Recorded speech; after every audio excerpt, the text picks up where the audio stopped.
Syarat ingin bersama Rasulullah SAW itu ada 5. Inilah yang akan saya bahaskan pada malam ini. Yang pertama, syarat kata Allah Subhanahu wa taala, "Qul", katakan ya Muhammad. Qul bila disebut dengan huruf qaf di dalam leher, qul, katakan ya Muhammad. Tapi bila lafaznya tidak fasih, dia kata kul, kul, makanlah ya Muhammad. Oleh sebab itu kita betulkan tajwid bacaan Quran kita. Qul, katakan ya Muhammad, in kuntum tuhibbunallah, kalau memang betul kamu cinta kepada Allah, fattabi'uni, ikuti aku. Satu-satunya jalan selamat di hadapan Allah hanya dengan mengikuti jalan yang ditempuh oleh Sayyidina wa Maulana Muhammad sallallahu alaihi wasallam. Makanya manakala Nabi SAW sampai ke Taif, dilempar mereka dengan batu dan kayu, basah tapak kakinya, basah terompah kayunya kerana darah. Maka saat itu dia pun menepi ke sebuah batu. Lalu kemudian datang seorang lelaki bernama Adas. Adas membawakan setangkai anggur. Lalu kemudian dia berikan kepada Rasulullah Muhammad sallallahu alaihi wasallam. Manakala Nabi Muhammad sallallahu alaihi wasallam memegang setangkai anggur itu, dia petik sebutir anggur, dia akan masukkan ke dalam mulutnya. Manakala sebelum masuk ke mulutnya dia katakan bismillah. Bismillah. Mendengar itu Adas terheran. Dia kata, min aina anta, dari mana engkau berasal? Mengapa engkau bertanya? Sebab penduduk negeri ini tiada satupun yang makan mengucapkan nama itu. Mereka kalau makan, makan saja.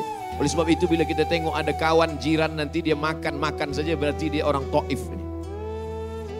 Orang Taif ini bila mereka makan tiada menyebut nama Allah. Tapi engkau berbeza. Manakala engkau petik anggur itu, kau masukkan ke dalam mulutmu, kau berkata, bismillah. Dari mana engkau datang? Kata Muhammad sallallahu alaihi wasallam, aku datang dari kota Makkah Al-Mukarramah. Aku datang dari kota Makkah. Lalu kemudian Nabi bertanya, engkau datang dari mana? Adas menjawab, aku datang dari Ninawi. Ninawi Irak, jauh dari Taif. Berkilo-kilometer baru sampai ke Taif dari Irak. Engkau datang dari mana Adas? Aku datang dari Ninawi. Apa kata Nabi? Engkau datang dari Ninawi, kampungnya Yunus bin Matta. Kemudian Adas bertanya, dari mana engkau tahu Yunus bin Matta? Kata Nabi SAW, Yunus bin Matta akhi. Yunus bin Matta itu saudaraku. Dia Nabi dan aku pun Nabi. Adas bersimpuh, mencium kepala Nabi, mencium tapak tangan Nabi, mencium kaki Nabi. Masjid Adas masih tegak berdiri, saksi sampai hari ini. Taif 92 km dari kota suci Makkah Al-Mukarramah menunjukkan ada orang yang berjumpa sekali dengan Nabi, tapi sempat mencium kepala Nabi, mencium tapak tangan Nabi, mencium kaki Nabi. Dialah orang yang paling beruntung. Tapi ada pula orang yang menengok Nabi sedari kecil lagi. Bahkan ketika dia lahir, Nabi berikan sumbangan amat sangat besar. Datang seorang perempuan pulang ke rumah, memberikan kabar berita gembira. Wahai Muhammad, wahai Abu Lahab, anak saudaramu baru saja lahir. Lelaki apa perempuan? Seorang lelaki baru saja lahir. Maka saat itu dia juga berkata, wahai Suwaibah, engkau yang membawa berita gembira ini. Adikku sudah lama mati, Abdullah, tapi aku gembira kerana anaknya sebagai pengganti. Saudaraku itu sudah lama mati, tapi hari ini aku bahagia kerana anak saudaraku menggantikan saudaraku. Maka sejak malam ini engkau tak lagi menjadi budak. Pergilah engkau. Engkau sejak malam ini tidak lagi menjadi sahaya. Dari kecil dia sudah tengok anak saudaranya itu. Tapi manakala Islam datang, apa kata dia?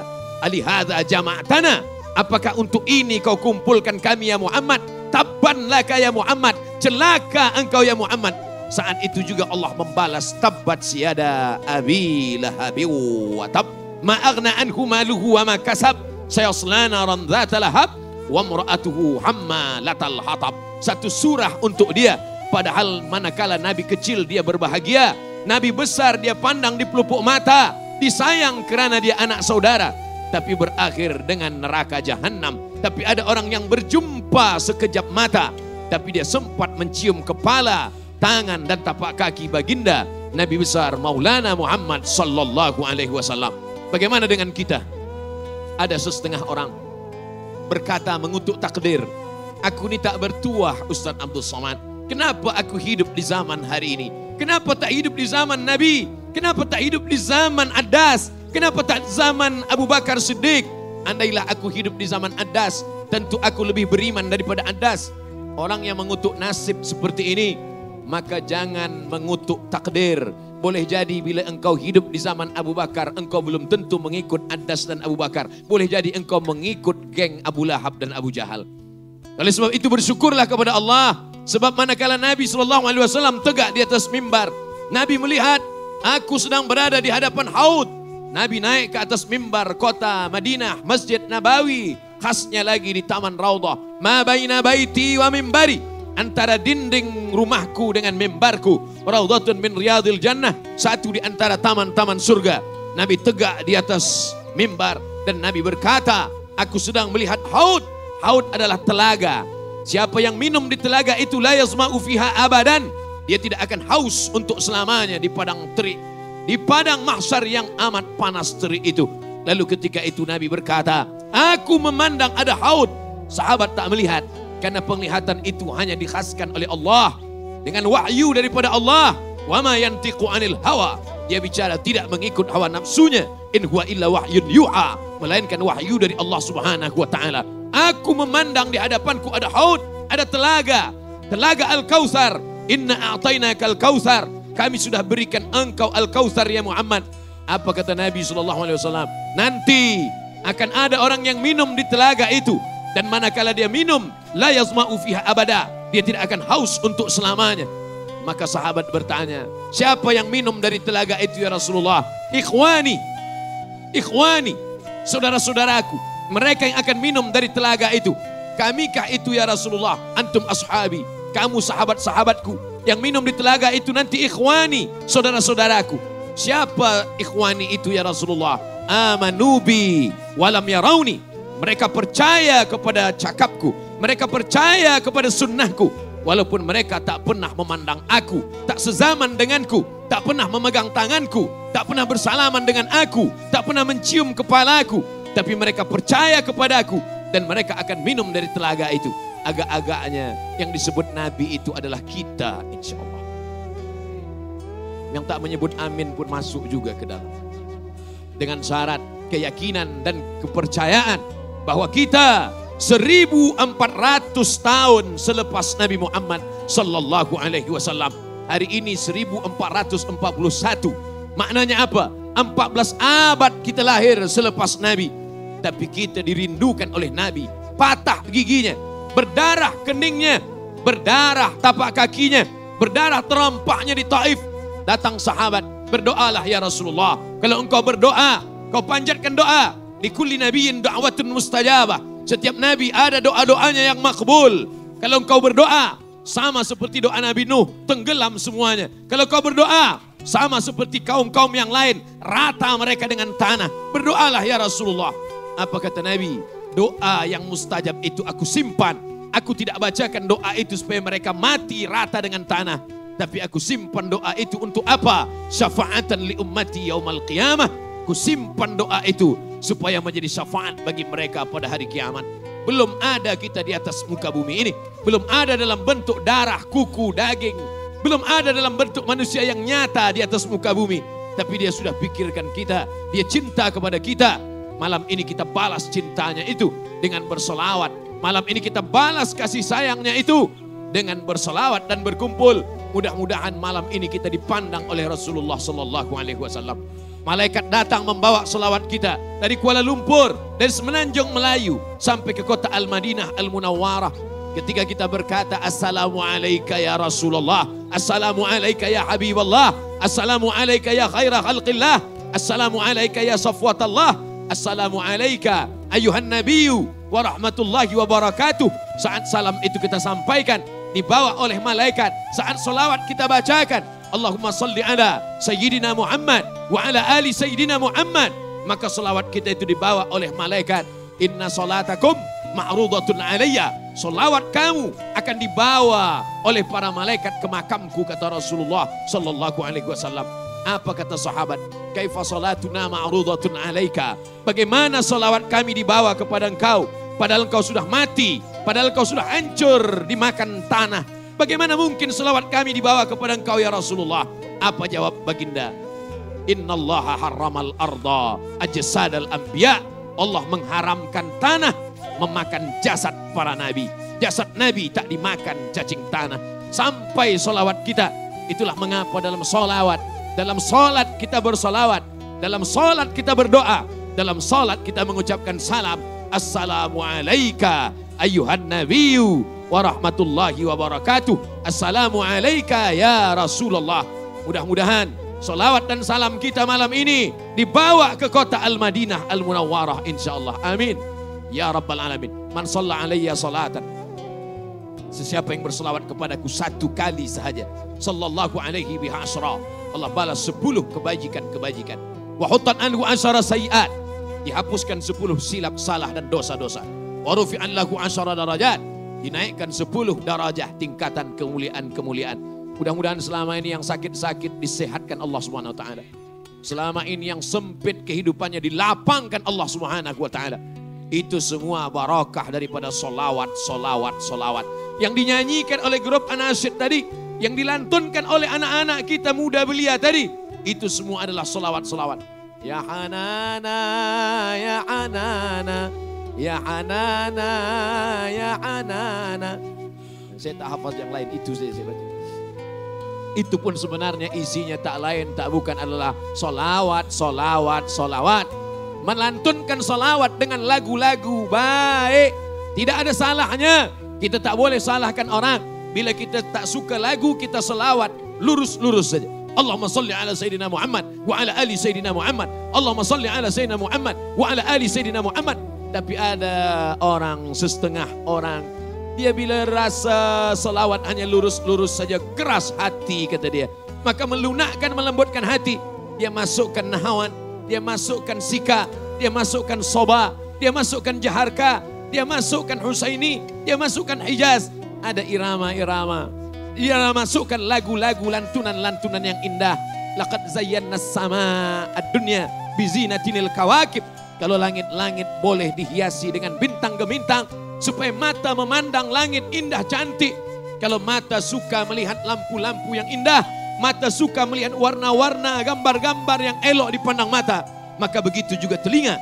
Telinga suka kepada suara-suara yang merdu, suara-suara yang indah.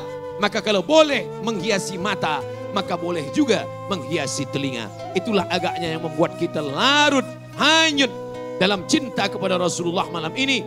Dengan anasyid, dengan salawat, dengan lantunan lagu-lagu, dengan lantunan suara-suara yang indah.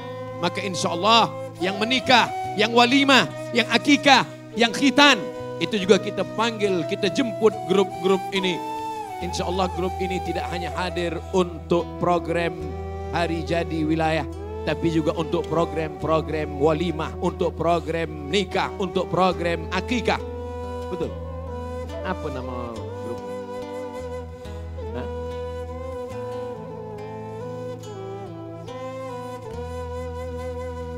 Yalah, elok grup. Firqah grup. Grup pencinta salawat. Maka pemuda-pemudi belia, hadirin hadirat, muslimin muslimat yang sudah mendengar malam ini, dengar baik-baik. Bila ada walimah di rumah, anak akikah, anak khitan, anak menikah, jemput mereka. Bersetuju atau tak setuju? Panggillah. Panggil, jemput, datang ke rumah. Insya Allah barakah. Barakah turun. Sebab apa? Sebab diisi dengan solawat-solawat. Ini yang pertama. Apa tanda mahabbah kepada Rasulullah? Tanda mahabbah adalah memperbanyak solawat-solawat. Berzikir belum tentu sampai. Kalau ada orang banyak berzikir, subhanallah bihamdihi subhanallahil azim, subhanallah bihamdihi subhanallahil azim, subhanallah bihamdihi subhanallahil azim, belum tentu sampai.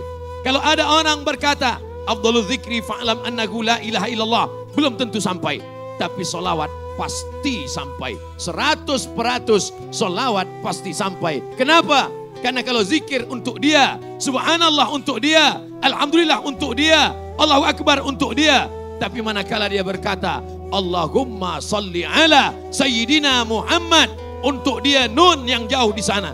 Dan Allah pasti kabulkan. Kerana Allah berjanji, wala sawfa yu'tika rabbuka fatarda. Apa yang kau mau, pasti aku akan beri. Dan Allah kalau sudah berjanji, Allah tidak akan ingkar janji. Innaka la tukhliful mi'ad. Ada orang yang banyak beristighfar. Astaghfirullah, astaghfirullahalazim, astaghfirullahalazim alladzi la ilaha illa huwal hayyul qayyum wa atubu ilaih. Hanya dosa yang diampuni Allah. Tapi orang yang bersalawat, huttat anhu asyara sayiat, dosa diampunkan. Diberikan Allah syafaat. Diberikan Allah Subhanahu wa taala darajat. Diberikan Allah Subhanahu wa taala aqrabu majlisan, majlis yang paling dekat dengan Rasulullah, majlis yang paling nampak dengan Rasulullah. Siapa dia? Aksaruhum salatan, orang yang paling banyak bersolawat kepada Rasulullah sallallahu alaihi wasallam. Maka kita bersolawat dengan ucapan Allahumma salli ala Sayyidina Muhammad. Sudah. Bersolawat dengan lantunan lagu. Sudah. Solawat bersama-sama. Sudah. Solawat nanti malam bersendirian. Saat bangun tahajud malam, ambil tasbih bersolawat. Allahumma salli ala Sayyidina Muhammad wa ala ali Sayyidina Muhammad. Allahumma salli ala Sayyidina Muhammad wa ala ali Sayyidina Muhammad. Allahumma salli ala Sayyidina Muhammad wa ala ali Sayyidina Muhammad. Hari ini banyak orang pergi ke tanah suci Makkah, haji, umrah, lama memilih salawat. Salawat kayu tak jadi, salawat batu tak jadi, salawat permata tak jadi. 1 jam memilih salawat, lebih banyak memilih salawat, lebih lama memilih salawat daripada bersalawat. Membeli salawat 100 buah, semuanya untuk orang, 1 pun tak ada untuk dia. Ada 1 salawat, itu pun dia gantung di kaca kereta. Oleh sebab itu salawat ini untuk kita, salawat ini amalan kita. Orang yang tak bersalawat batal salatnya. Orang yang tak bersalawat batal khutbah Jumat. Orang yang tak bersalawat doa tak sampai kepada malaikat penjaga pintu langit. Itulah mengapa sebelum doa kita angkat tangan. Pertama bersyukur kepada Allah. Allahumma alhamdulillah. Setelah alhamdulillah, wassalatu wassalamu ala Rasulillah. Mana ada salawat dalam doa kunut subuh? Sami Allahu liman hamidah. Orang terus saja angkat tangan. Dia baca Allahumma hdina fiman hadait, wa afina fiman afait, wa tawallana fiman tawallait. Mana ada salawat? Salawat pada kunut subuh tidak di awal, tapi dia tetap tutup di ujung. Wa sallallahu ala sayyidina wa maulana Muhammadin nabiyil ummi wa ala alihi wa sahbihi wa baraka wa sallam. Ada setengah orang bila kata saya sampaikan bahwa salawat di awal, tapi salawat juga boleh di ujung. Maka jangan kita ejek, jangan kita cela. Bila ada orang angkat tangan terus saja berdoa, la tada'lana dzamban illa ghafartah, wala hamman illa farajtah, wala dainan illa qadaitah, wala musafiran illa wasaltah. Bila dia berselawat, ternyata di ujung dia katakan wa sallallahu ala sayyidina wa maulana Muhammadin nabiyil ummi wa ala alihi wa sahbihi wa baraka wa sallam. Begitu berjumpa dengan siapa sahaja, kita ulurkan tangan. Ada orang mengucapkan dengan selawat di ujung lidahnya, di tepi bibirnya. Allahumma salli ala Sayyidina Muhammad. Allahumma salli ala Sayyidina Muhammad. Kenapa mereka berselawat saat bersalaman? Adakah Nabi menyuruh? Bila kamu berjumpa dengan orang, berselawatlah kamu. Tak ada Nabi menyuruh. Tapi Nabi ada berkata dalam hadis lain, majlis itu disebut majlis antana jifah, majlis bangkai, majlis busuk, majlis berbau, majlis berulat, majlis yang tak ada kebaikan di dalamnya. Majlis 2 orang yang berjumpa, 2 orang yang duduk, 2 orang yang bersama. Majlisnya majlis hampa tak bermakna. Bila majlis itu menjadi mulia, manakala diisi dengan selawat. Itulah mengapa kita dengarkan kata alu-aluan, kita dengarkan kata sambutan, diisi dengan selawat. Khutbah Jumat dengan selawat. Abdul Samad Al-Faqir mengawali dengan selawat. Assalamualaikum warahmatullahi wabarakatuh. Salam. Selepas salam, alhamdulillah, syukur kepada Allah. Selepas alhamdulillah, wassalatu wassalamu ala Rasulillah. Kalau ada orang tidak mengatakan wassalatu wassalamu ala Rasulillah, mungkin dia ucapkan dalam ucapan yang lain, Allahumma salli ala Sayyidina Muhammad wa ala ali Sayyidina Muhammad. Pertama, tanda mahabbah kepada Rasulullah, maka perbanyaklah salawat, salawat, salawat dan salam. Innallaha wa malaikatahu, Allah dan malaikat, yusalluna ala nabi, Allah berselawat, malaikat berselawat. Ya ayyuhalladzina amanu, hai orang beriman, sallu alaihi, berselawatlah kamu kepadanya. 3 berselawat, Allah berselawat, malaikat berselawat, orang beriman berselawat. Bagaimana Allah berselawat? Apakah mungkin Allah mengucapkan Allahumma salli ala Sayyidina Muhammad, Mungkinkah Allah berkata Allahumma salli ala Sayyidina Muhammad, sedangkan dia Allah? Takkan Allah meminta kepada Allah? Maka ahli tafsir memberikan penjelasan. Selawat Allah kepada Muhammad adalah ridhanya. Selawat malaikat untuk Muhammad adalah doa. Malaikat berdoa kepada Allah supaya Allah mencurahkan rahmat kepada Muhammad sallallahu alaihi wasallam. Selawat orang beriman kepada Muhammad dengan mengucapkan Allahumma salli ala Sayyidina Muhammad wa ala ali Sayyidina Muhammad. Ini yang pertama. Yang kedua, apa tanda mahabbah? Kata orang Melayu, tak kenal maka tak sayang. Tak sayang maka tak cinta. Maka mari kita kenalkan Sayyidina wa Maulana Baginda Muhammad sallallahu alaihi wasallam kepada anak cucu, sahabat, jiran, kepada masyarakat kita dengan membaca buku-buku sejarah. Kitab sirah yang paling tua, Sirah Ibnu Ishaq. Ditulis lagi Sirah Ibnu Hisham. Ditulis lagi Sirah Ibnu Katsir. Ditulis lagi di zaman modern ini oleh para ulama-ulama. Ulama terbaik menulis sejarah Nabi dari India, berjudul Ar-Rahiq Al-Makhtum, ditulis oleh seorang ulama bernama Syekh Safiur Rahman Al-Mubarak Furi. Bila kita ingin baca Sirah Ibnu Ishaq, bacalah. Sirah Ibnu Hisham, baca. Yang modern, baik amat sekali, terbaik. Oleh sebab itu kita baca sejarah-sejarah ini, kita belikan kitab-kitab ini, khasnya lagi di bulan Maulidul Rasul, Muharram, Safar, Rabiul Awal, Rabiul Akhir. Tapi mengenang kelahiran Nabi Muhammad SAW tidak hanya pada bulan khas tertentu. Sepanjang tahun maulid, maulid, maulid. Maulid dengan Habib Ali Zainal Abidin hadir. Maulid dengan Ustaz Fulan datang. Maulid dengan Syekh Fulan datang. Apa guna majlis maulid? Maulid itu membaca syair Al-Barzanji. Maulid membaca syair Ad-Dibai. Maulid membaca syair Simtud Durar. Maulid membaca syair Al-Diyaul Lami. Maulid membaca syair yang ditulis oleh para ulama. Maulid membaca syair Burdah yang ditulis oleh Imam Al-Busiri. Di dalam syair-syair maulid itu tak lain tak bukan adalah mengenalkan Nabi Muhammad sallallahu alaihi wasallam. Isi maulid tak keluar daripada tiga. Yang pertama, membaca sejarah Nabi. Yang kedua, membaca selawat Nabi. Yang ketiga, mengenalkan anak cucu sahabat, zuriat keturunan kita, bahwa kecintaan hanyalah dengan mengenal dia. Dulu mereka mengenal karena sama-sama berperang. Anas bin Malik mencium tapak tangan Nabi. Atyabu min rihil miski. Aku cium tapak tangannya. Lebih halus daripada sutra. Lebih lembut daripada sutra. Lebih harum daripada semerbak kesturi. Kita tak boleh mencium tapak tangan Nabi. Sebab jarak kita yang begitu jauh dengan dia. Datang pula Abdullah bin Salam. Dia memandang dari balik-balik pokok kurma. Dia lihat nurun nubuwah, cahaya Nabi. Maka dia pun datang menghadap Nabi SAW. Ya Muhammad, saksikanlah melihat wajahmu. Aku tak melihat tanda-tanda dusta. Maka aku berselawat, aku bersalam. Dan saksikanlah Abdullah bin Salam bersyahadat di hadapan Nabi. Asyhadu an la ilaha illallah wa asyhadu anna Muhammadan Rasulullah. Anas bin Malik mencium tapak tangannya. Adas mencium kepala dan kakinya. Bagaimana pula dengan Abdullah bin Salam memandang wajahnya.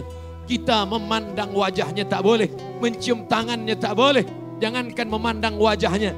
Memandang makamnya lama-lama pun dihalau polis di Masjid Nabawi. Haji, roh.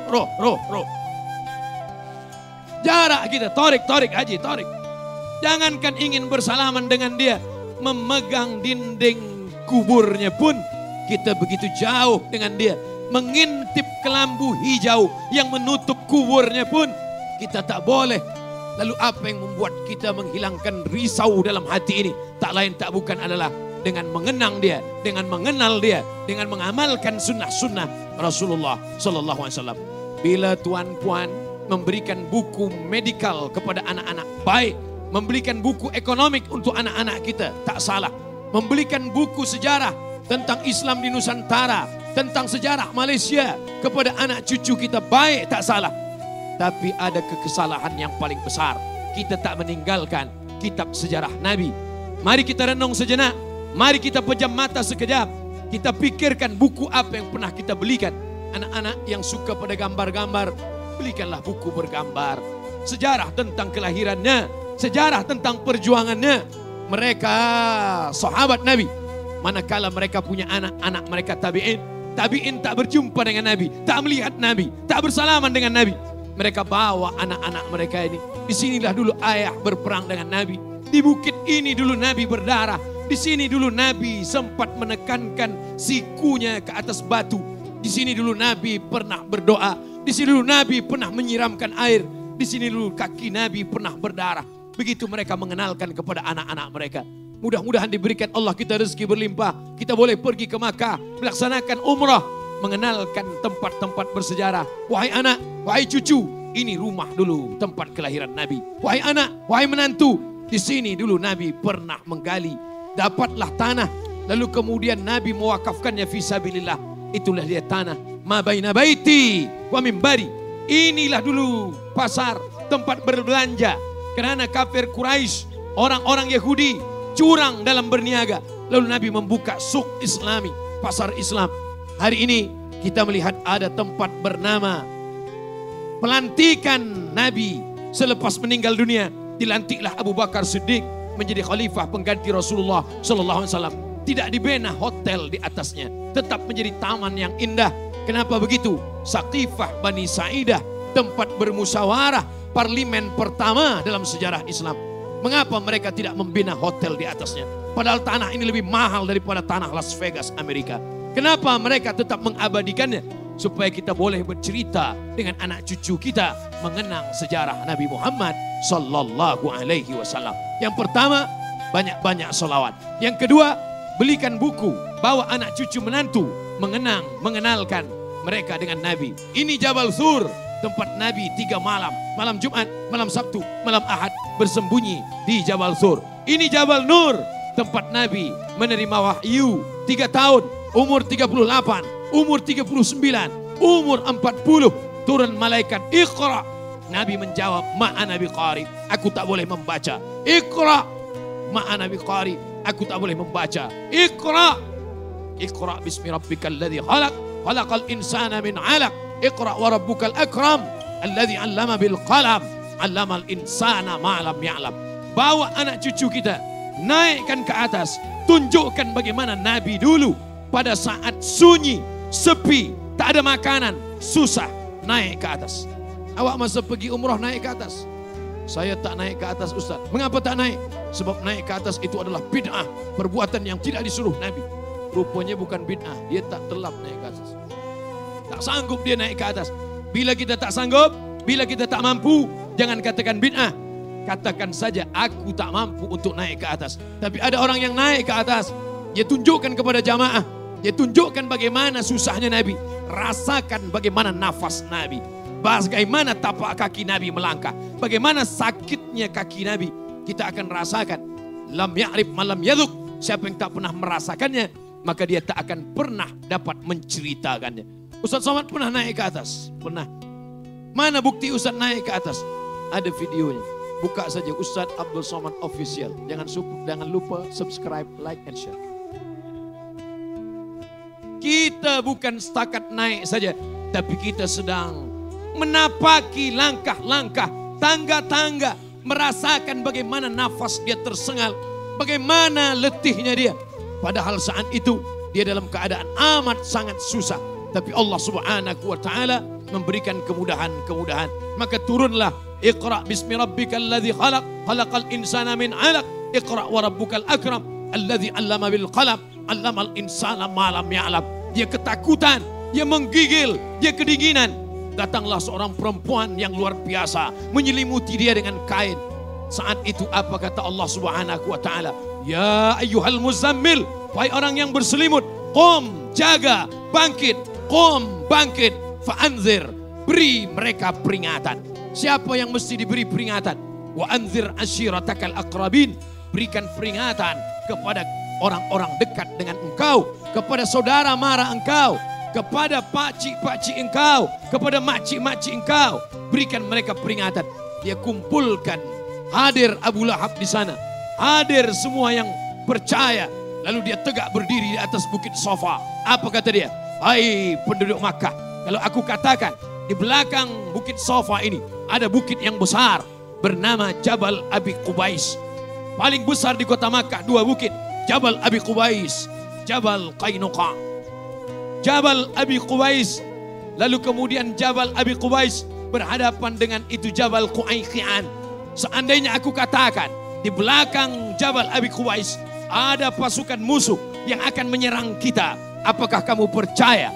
Apa kata mereka menjawab, Sodaqnaka, kami percaya ya Muhammad, karena kau tak pernah berdusta. Dari kecil kami sudah menggelar engkau Al-Amin, orang yang paling amanah dan terpercaya. Kalau aku katakan kita akan mati dibunuh oleh musuh, percayakah kamu? Apa mereka menjawab, kami percaya. Sodaqnaka, kami percaya padamu ya Muhammad. Seandainya aku katakan bahwa aku adalah nabi karena aku sudah mendapat wahyu dari Allah, apakah kamu percaya? Saat itu mereka menjawab, apa kata Abu Lahab? Tabban laka ya Muhammad, celaka engkau hai Muhammad. Alihadza jama'tana, rupanya hanya untuk ini saja kau kumpulkan kami. Membaca itu sadarlah kita bagaimana keadaan, bagaimana situasi dan kondisi Nabi Muhammad sallallahu alaihi wasallam. Abdul Somad tak dapat bercerita tentang Nabi Muhammad dalam 60 menit, bercerita tentang 63 tahun. Siapa yang dapat boleh bercerita tentang 63 tahun dalam 60 menit? Kalau ada ustaz di Kuala Lumpur berkata, saya boleh bercerita tentang Nabi 63 tahun dalam 60 menit. Bahasa Arabnya mustahil. Mustahil. Sehebat apapun dia tak dapat bercerita 60 tahun dalam 63 menit, dalam 60 menit, dalam susah. Tidak mungkin dapat bercerita 63 tahun dalam 60 menit. Oleh sebab itu bila ada tazkirah, bila ada kajian sirah, hadir datang.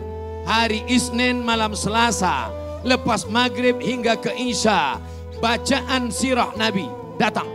Berijazah datang. Bersilsilah, bersanad datang. Dengan para habaib dan alim ulama, tuan syekh, tuan guru datang. Itu semua adalah untuk membangkitkan mahabbah kepada Rasulullah sallallahu alaihi wasallam. Apa tanda mahabbah? Banyak berselawat. Apa tanda mahabbah? Baca sejarah dan ikuti sejarah. Datang ke tempat-tempat bersejarah. 3. Apa tanda mahabbah? Ikuti sunnah-sunnah Rasulullah sallallahu alaihi wasallam. Yang malam ini pakai baju-baju putih, mereka adalah orang yang ikut sunnah Rasulullah sallallahu alaihi wasallam. Yang malam ini memakai sorban-sorban, muda belia pakai sorban, ini adalah mengikut sunnah-sunnah Rasulullah sallallahu alaihi wasallam. Yang malam ini memakai jubah, memakai sorban, memakai pakaian putih, ini adalah sunnah. Nabi berkata, alaikum bisunnati, ikutilah sunnahku. Yang berjanggut mengikuti sunnah, yang tak berjanggut tak apa-apa. Sebab sunnah ini tidak semuanya wajib. Sebab bila kita katakan semua sunnah wajib, lawan daripada wajib adalah haram. Lawan daripada wajib adalah haram. Bila kita katakan bersorban wajib, maka tak bersorban haram. Takkan Abdul Somad haram? Pakai jubah wajib, berarti yang pakai seluar, yang pakai baju batik, berarti haram. Inilah kita mesti tahu hukumnya. Ada sunnah itu yang wajib, ada sunnah itu yang sunnat, ada yang sunnah itu sunnat muakkad. Ini ada hukum hakamnya. Bahkan ada perbuatan Nabi itu yang tak boleh kita ikut. Nabi SAW manakala dia meninggal dunia, dikuburkan di kamar dia. Kata sahabat muhajirin, bawa jenazahnya ke kota Makkah. Sebab dia lahir di Makkah. Kata sahabat Ansar, jenazahnya dimakamkan di Baqi. Sebab semua yang meninggal di Madinah dimakamkan di Baqi. Ikhtilaf antara Nabi dan sahabat. Ikhtilaf antara sahabat-sahabat Nabi, muhajirin dan Ansar. Datang Abu Bakar Siddiq. Aku pernah mendengar Nabi bersabda, nahnu ma'asyirul anbiya, kami para nabi-nabi, nudfanu min haitsu namutu, di mana kami mati, disitulah kami dikuburkan. Atau kama qala Rasulullah sallallahu alaihi wasallam. Maka digalilah kubur. Nabi meninggal, di tempat Nabi meninggal itu digali tanah dan dikuburkan dia di sana. Ini perbuatan Nabi, ini sunnah Nabi, ini pesan Nabi, ini sunnah. Tapi tak boleh kita laksanakan. Abdul Somad meninggal dunia, dia tulis pesan, di mana aku mati, kuburkanlah aku di situ. Kebetulan dia sedang tausiah, Allahu Akbar, mati, takkan dikuburkan di sini. Oleh sebab itu tidak semua perbuatan Nabi itu kita ikut. Ada perbuatan Nabi itu yang wajib. Ada perbuatan Nabi itu yang sunnah. Ada perbuatan Nabi itu yang sunnah muakkad. Bahkan ada perbuatan Nabi itu yang tidak boleh kita laksanakan. Mana contohnya? Fankihu ma tabalakum minan nisa. Nikahilah perempuan yang baik-baik. Masna, 2. Wasulasa, 3. Waruba, 4. Fa in khiftum alla ta'dilu. Kalau kamu tak mampu, fawahidah, 1 sahaja. Sedangkan Nabi SAW, satu riwayat menyebut 9, satu riwayat menyebut 11. Maka ini bukan perbuatan yang boleh diikut. Ini adalah khususiah untuk Rasulullah Sallallahu Alaihi Wasallam. Dari mana kita tahu ini? Kalau bukan mengkaji fiqh. Sebab di fiqh itulah akan disebutkan. Ini wajib, ini sunat, ini sunat muakkad, ini fardu ain, ini fardu kifayah. Lagi-lagi dengan mengkaji ilmu-ilmu Islam dengan para habib dan para syekh, tuan guru, para ulama. Itulah yang akan membuat kita makin cinta dan menjaga keharmonian sesama kita. Khasnya lagi di Kuala Lumpur, lebih besarnya lagi di Semenanjung Melayu, lebih besarnya lagi di Nusantara. Semua kita yang cinta kepada Nabi SAW, semuanya berdasarkan cinta. Tapi cinta yang buta boleh membuat orang menjadi konflik, boleh menjadi konflik, boleh menjadi pertikaian. Yang boleh menghilangkan pertikaian ini adalah ilmu, belajar. Ta'allamu fa innal mar'a la yuladu aliman. Belajarlah, karena tidak ada orang yang lahir dalam keadaan berilmu. Kita lahir tidak berilmu. Jangankan ilmu tentang sunnah, ilmu tentang nama kita pun tak ada siapa yang lahir bernama. Abdul Somad lahir tak tahu namanya. Nama saya pun dikasih tahu, diberi tahu oleh orang lain. Akhrajakum min butuni ummahatikum. Allah yang mengeluarkan kamu dari perut ibu kamu. La ta'lamuna syai'a. Kamu tak tahu apa-apa. Apa tanda cinta kepada Nabi? Banyak berselawat kepada Nabi. Apa tanda cinta kepada Nabi? Baca sejarah Nabi. Apa cinta kepada Nabi? Jaga sunnah-sunnah Nabi Muhammad sallallahu alaihi wasallam. Yang keempat, la tanaza'u. Jangan berkelahi, jangan ikhtilaf. Kenapa? Fatafshalu. Kalau kamu berkelahi, kamu pasti akan gagal. Wa tadhhaba rihukum. Dan kamu akan kehilangan semangat. Kedua-duanya sama-sama cinta kepada Nabi SAW. Yang satu pergi musafir perjalanan, sama-sama cinta kepada Nabi, sama-sama musafir dalam satu perjalanan. Masuk waktu sholat, air tidak ada. Dalam Islam diajarkan bila air tidak ada mereka bertayamum. Bertayamumlah mereka berdua dan mereka pun sholat. Selepas sholat mereka berjalan, teruskan perjalanan. Waktu sholat masih ada, waktu belum lagi habis. Tiba-tiba mereka melihat kolam, ada air di dalamnya. Ketika mereka melihat ada air, satu sahabat ini berwudu, dia ambil air wudu dan dia ulang sembahyangnya. Sedangkan satu sahabat lagi tidak berwudu dan dia tidak ulang sembahyangnya. Dia tidak ulang sholatnya karena dia sudah sholat. Dua sahabat sama-sama pencinta Nabi, sama-sama murid Nabi, sama-sama belajar kepada Nabi. Tapi mereka ikhtilaf. Apakah sebab ikhtilaf ini mereka saling mengkafirkan, saling menyalahkan, saling membid'ahkan, saling memfasikkan? Apakah sahabat yang mengulang wudunya, mengulang sembayangnya, dia berkata kepada sahabat yang tak berwudu, "Hei kafir, hei fasik, aku ulang balik wuduku karena ada air." Tapi mereka menjaga perbezaan mereka. Mereka menganggap ini adalah masalah ijtihad. Sama-sama cinta pada Nabi. Selepas dia salat, selepas dia berwudu, dia pun sembahyang, dia pun salat. Dan mereka sama-sama berjalan, sama-sama musafir, tanpa ikhtilaf dan berkelahi. Selepas itu mereka balik ke kota Al-Madinah Al-Munawwarah. Mereka bercerita tentang pengalaman mereka kepada Nabi. Ya Rasulullah, ya kami berdua adalah orang yang mencintaimu ya Rasulullah. Ya, kami dua adalah orang yang cinta kepada ajaranmu ya Rasulullah. Ya, tapi dalam perjalanan itu kami ikhtilaf ya Rasulullah. Kami salat tiada air, kami bertayamum. Tapi sampai kami melihat ada kolam air. Sahabat saya ini berwudu dan mengulangi sembahyangnya.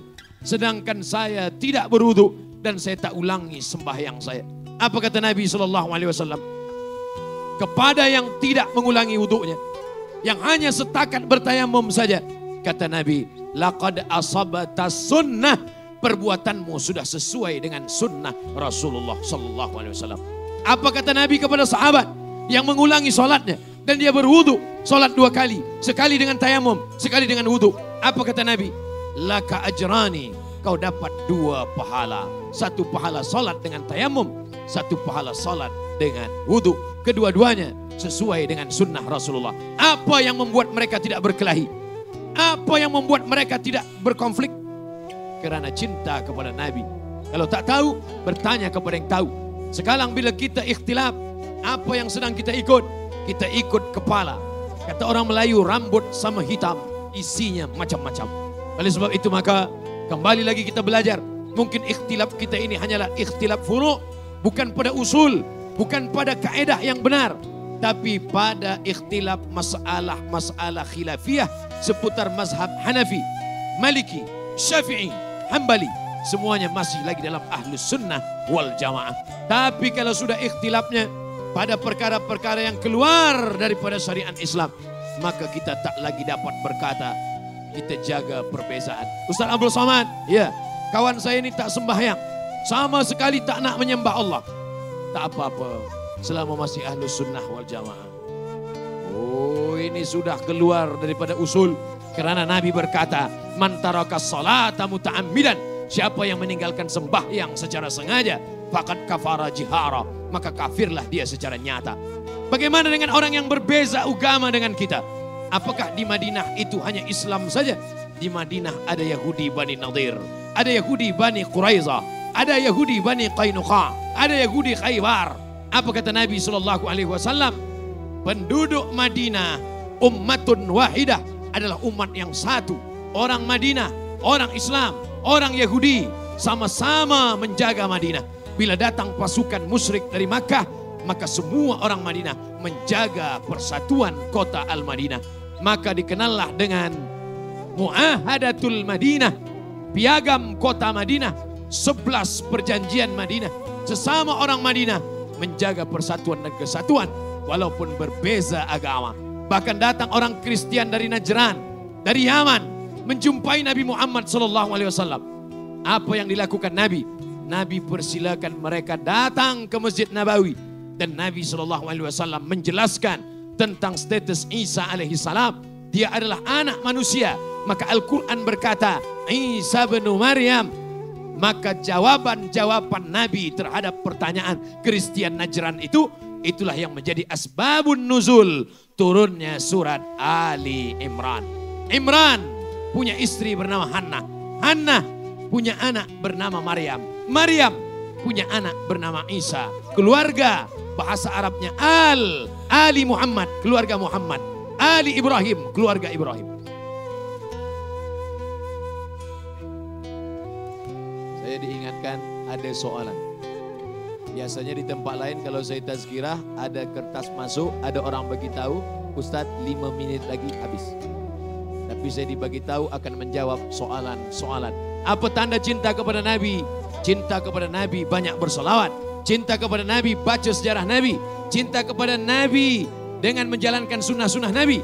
Cinta kepada Nabi jangan berikhtilaf pada perkara-perkara yang khilafiyah. Nata'awan fi mattafaqna. Mari kita berlapang dada menerima perbezaan. Wa nata'adzar fi makhtalafna. Mari kita bersama dalam perkara-perkara yang menyokong agama. Mari berlapang dada menerima perbezaan. Last sekali yang kelima, apa tanda cinta kita kepada Nabi SAW? Allahumma ja'alna minal mutahabbina bijalalik. Ada orang-orang yang nanti dicari Allah di padang mahsyar. Apa kata Allah? Ainal mutahabbuna bijalali. Mana dulu orang yang di dunia berkasih sayang kerana aku. Berkasih sayang bukan kerana dia satu suku. Berkasih sayang bukan kerana satu negara. Berkasih sayang kerana Muhammad sallallahu alaihi wasallam. Rasanya malam inilah saya merasakan itu. Malam ini saya mungkin ada yang tidak satu suku dengan saya. Banyak yang tidak satu negara dengan saya. Saya sebagai tetamu. Tapi malam ini saya dimuliakan. Sebab saya dianggap sebagai saudara yang sama-sama umat Muhammad sallallahu alaihi wasallam. Kelak kita nanti di padang mahsyar akan dicari. Biasanya kita selama ini mencari orang yang penting, orang yang ada jawatan, orang yang berilmu. Tapi nanti kita dicari Allah. Apa kata Allah? Ainal mutahabbuna bijalali. Mana orang yang dulu berkasih sayang kerana aku? Untuk apa kita dicari Allah? Azilluhum tahta zilli. Aku mau beri mereka naungan. Aku hendak bagi mereka atap. atap singgasana Arsy kasih sayang Allah. Yauma la zilla illa zilli.